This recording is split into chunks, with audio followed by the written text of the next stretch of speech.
Bayangkan sobat, ikan yang baru kamu pelihara semalam, pagi harinya udah hilang. Bukan dicuri, bukan mati karena penyakit, tapi dimakan temannya sendiri. Itulah kenyataan pada benih kakap putih. Salah satu penyebab kematian terbesar justru berasal dari sesama benih.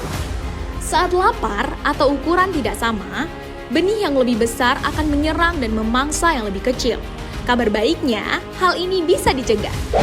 Pertama, lakukan sortir ukuran secara rutin agar benih besar dan benih kecil tidak tercampur. Kedua, berikan pakan tepat waktu dalam jumlah yang cukup agar mereka tidak saling memangsa sobat. Ketiga, jangan menebar benih terlalu padat karena stres membuat sifat agresif meningkat. Terakhir nih sobat, jaga kualitas air tetap bersih dan stabil agar benih tumbuh sehat. Dicatat ya sobat, sedikit kelalaian bisa membuat kamu kehilangan banyak benih. Tapi dengan 4 langkah sederhana ini, tingkat keberlangsungan hidup benih kakap putih bisa meningkat secara signifikan. Ikuti kami untuk mendapatkan tips budidaya ikan lebih praktis dan terbukti efektif. Perikanan modern dibahas simple. Salam budidaya!